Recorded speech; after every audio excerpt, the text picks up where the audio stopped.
Welcome to the Boise City Writer-in-Residence information session.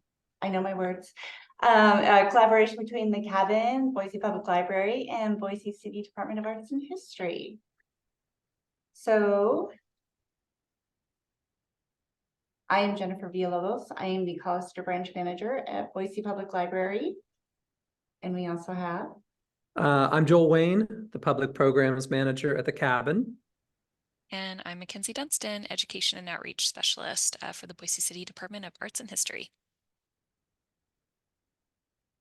So the agenda today is pretty simple. We're just going to go over the Boise City Writer-in-Residence overview, what the program is, the application, what we're looking for, the criteria, selection panel and process, and suggestions for the application. And then at the end, we'll take everybody's questions.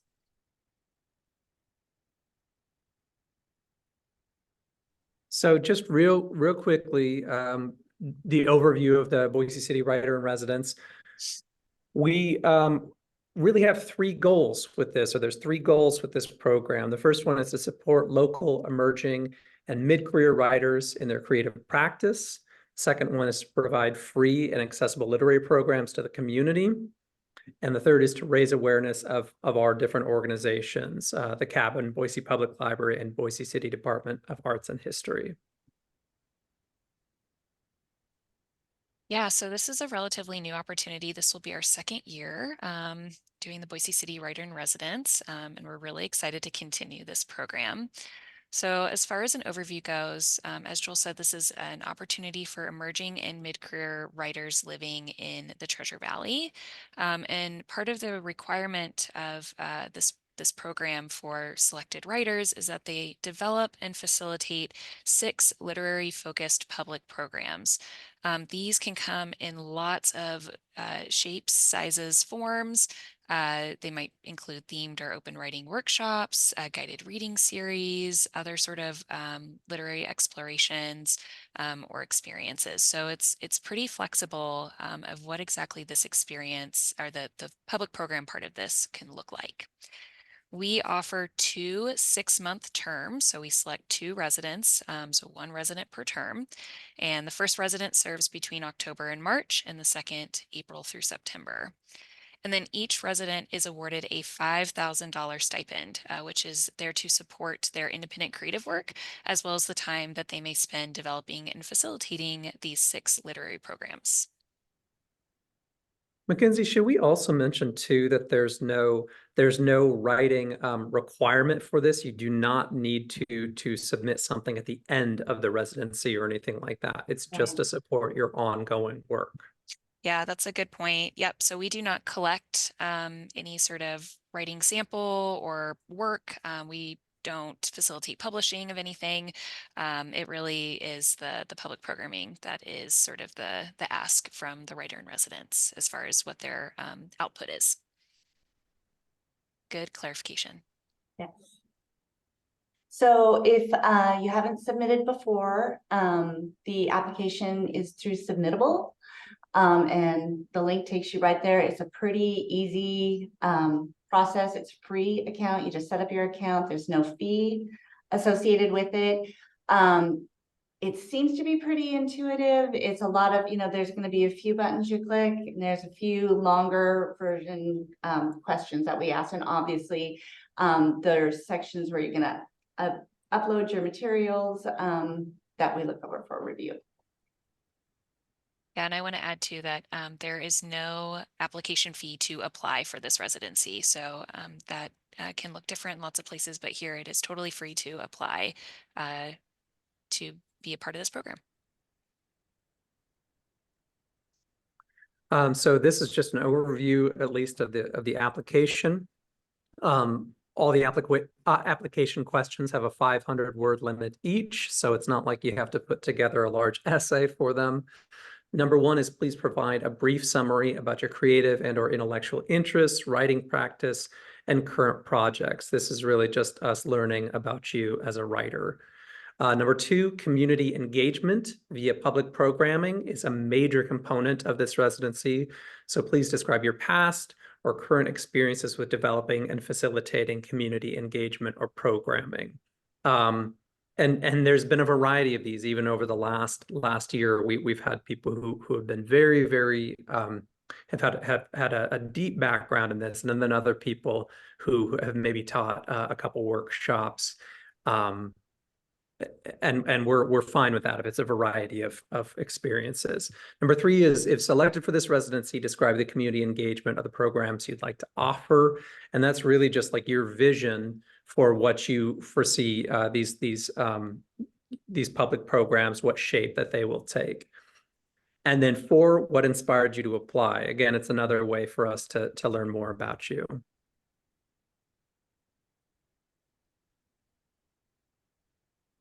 So we do review these applications on a set of criteria. And all applicants are reviewed on the same criteria.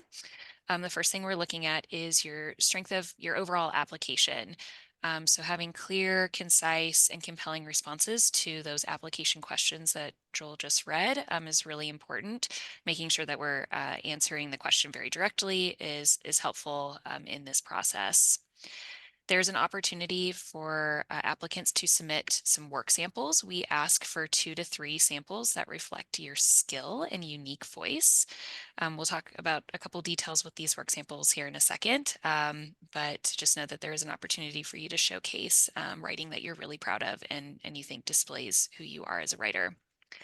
We also ask for a few references, 2 specifically, and these are folks who would be familiar with your creative work or understand the sort of programs that you've led before. They're familiar with the sort of experiences you have offered. It can be one of each. It could be, 2 people who know your craft really well. There's flexibility here in who your references are. I think people who are going to support you and have great things to say about you and your work. And then one thing that we do is we actually do an interview with finalists. So we go through a selection process Jen's going to talk about here in a second, but we have narrowed it down typically to 3 or 4 finalists, and then we conduct virtual interviews with them and have some follow-up questions. And that just helps us further clarify who will be our final selected residents.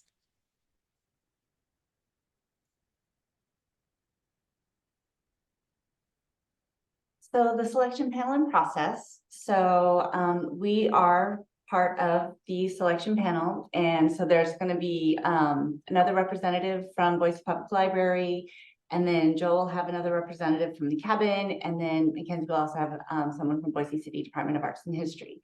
All of us have a background or experience with literary arts and or program development, where the applications are reviewed by all of us, and then the entire panel we gather, and then we narrow it down. So that's basically, we meet in person, we have a really long, in-depth discussion and going over the applications and the submitted materials. And then we'll do the virtual interviews in August, and then we announce in September.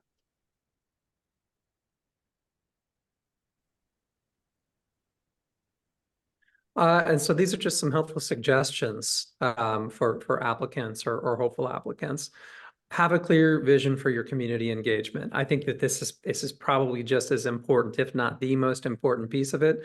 Help us and the other folks on the panel understand the look, the feel, and the goals of the potential programs that you're outlining. Past community engagement examples can include teaching, leading workshops, even in non-literary subjects, or other guided learning experiences. Again, it doesn't have to be, a short story or a poetry workshop. We're interested in how you've done your community engagement programs before, your experiences with that. 3, choose writing samples you're proud of and strongly reflect your voice and craft. A lot of times too, this means something that feels a little recent, that's not something from 10 or 12 years ago, something that feels up to date as well. And then keep each writing sample to 10 pages as well. All right, that's essentially the overview. So application or the deadline to apply is July 29th by 11 p.m. And you can email any of us with follow-up questions. I do want to make really clear, because we are on the selection panel, I think we're not in a position to review your application early or give kind of further advice. So that is something to think about, but we're happy to provide clarification, answers more specific questions, things like that, for sure. We are in a webinar setting, so how we're going to do questions is through the chat or the Q&A function. So if you we'll hang out for a couple minutes. If there's a question that you feel comfortable putting into the chat or in the Q&A, we are happy to answer it here in the moment. Let's see. First question is, how did the first year of the Boise City Writer-in-Residence go? Is there a report or overview of any kind? So we're still within our first year, I'll say that, but it has been overwhelmingly positive. We've had great attendance at workshops. We do follow up conversations with the writers to get their feedback, and of course are checking in along the way. But at least at the Department of Arts and History, we have not drafted a formal report as we are still in the first year. Anything to add, Jen or Joel? I don't think so. No, I think you covered it. We're at the tail end of it, but we're still in the middle of it. But so far, at least the responses that we've gotten, and then including the response that we've gotten from our directors too, is that this has gone very, very well the first time out. Feeling pretty happy. Yeah. All right. You want me to read this? Do we have to have a degree to apply? No, we don't have that as a stipulation on here. Poetry samples, it is okay for each writing sample to be more than one poem as long as that sample is less than 10 pages total. I would say yeah. Absolutely. Yeah, that's a great question. I had to think about that for a minute, but yeah, totally fine. Should the 6 public education programs be thematically linked? Is this what is preferred? They do not have to be thematically linked. We've seen with our first 2 writers that they took on very different approaches. And while our current writer-in-resident, Heidi Cray, has a bit more of a thematic link, they are still incredibly, each program feels very unique, very distinct from the other ones. So I think if it is something that you prefer, you could imagine these programs being thematically linked in whatever way you think fits you as an instructor in these moments. That's great, but I would not say it's necessarily preferred. Great question, though. Yeah, the other thing I would add to that is that because these we'll just call them workshops, but whatever they are, whatever the programs, whatever shape that they take, they're taking place at different locations. They're at the different library branches. And so I think they absolutely can be thematically linked, but if the idea is to do something progressive, going from, starting here and then ending here with the idea that you're going to be, working with the same people, I probably would shy away from that, because you're probably not going to have the same people at the Ustick branch that you have at the Collister branch. And so I do feel like they need to be, ideally they need to be workshops, or thematically they need to or the expectation will be that it's new people probably every time, even if some people come to multiple events. Absolutely. We have a question asking, can the public education programs also partner with additional nonprofits that relate to the workshop? This is a really great question. We haven't explored this yet. So it's hard to say. I do wonder if the coordination of additional partners could be tricky with branches, timing. We of course are working between a lot of schedules, especially at library branches, to make sure that we have reserved space. So I don't know. I think, I would encourage you in your application to maybe elaborate, talk about what those nonprofits are that you would specifically think about working out, what that would look and feel like, why you want to work with them, really build your case. But that's something we haven't explored yet, but could be really interesting. That is an Yeah. interesting. Yeah, I don't see any reason why it couldn't work. I totally agree with you though, Mackenzie, that it's one of those situations where I think that the burden of the coordination would probably be on the writer in residence to work through that. Definitely. I think one question, not asked yet, but has been an interesting one for our team over this last year is audience. So whether uh, your imagined programs are leaning for an adult audience, if they are all ages, if they're youth specific. And we are trying to make space for anyone who was to walk through the door could participate. But we know that sometimes writers are exploring certain content that maybe is more suitable for mature audiences.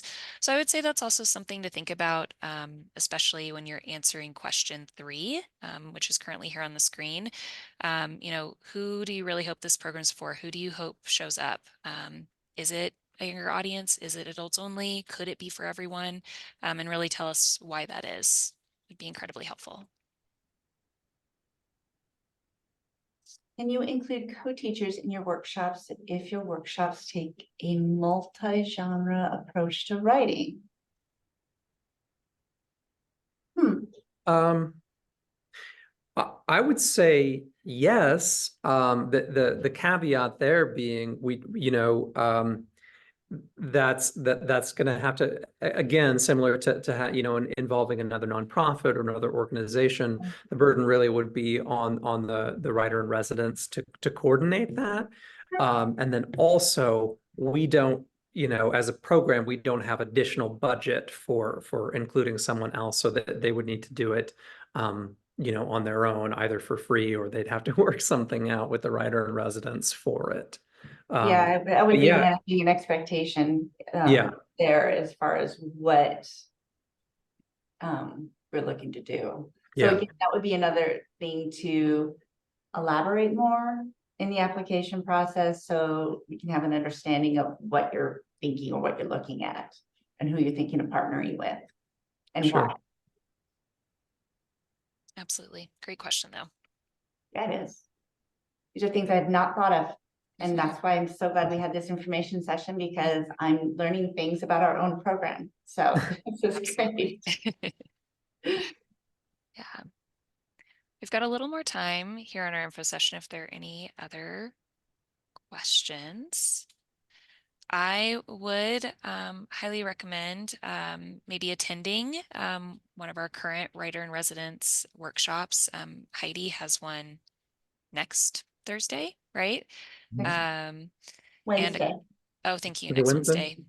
Wednesday. Keeping 26th. me I have to keeping look me at my calendar. honest on dates. Next Wednesday, just to sort of see what sort of a library space looks like, what the rooms are available, how she is structuring her event, and how you might think about it differently, or what you like about what she's done. It's a great chance to sort of get a taste, right, as you build out your application. We got one more question in the chat here. Is there a small budget for additional materials if there's any kind of art element to the workshop? That's a great question. So this actually, there are some materials that our organizations just kind of have on hand. We've got plenty of extra paper, some art supplies, but this would really come from the writer. So you might have to consider this as part of, your cost as, from your stipend that you would pay out for this. But we have some things, and We have once some again, things. I mean, yeah, our current writer in residence, I'm providing, really basic art supplies. I mean, we'll have like glue sticks or old magazines or, scissors, colored pencils, those kinds of things. We have butcher paper, we have those kinds of things. If you want yeah, something a little bit more elaborate, yeah, that would be a little bit different. yeah. But I love the idea of integrating visual art into a writing experience as well. That's a really cool thought. Yeah. And we've seen a little bit of that in some of the workshops currently.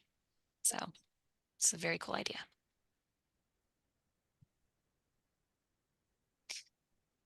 Yeah, so as you're thinking maybe about a final question before we go, Joel, Jennifer, and myself are all great resources. Happy to answer questions at any time leading up to the deadline on July 29th. Once again, we can't review and provide feedback on your application, but would love to clarify whatever we can and get a sense of your ideas. I don't see any other questions coming in. Jennifer, Joel, anything for the good of the group before we part ways today? I can't think of anything. Thank you everyone for joining us for our first info session. This has been great. I've learned things and it's given me some more food for thought as we proceed with our next round. So. Yeah. Yeah, I would just encourage folks to apply, even if they're on the fence about it and not sure. It really is not too onerous of an application process, and so we'd love to have more applicants.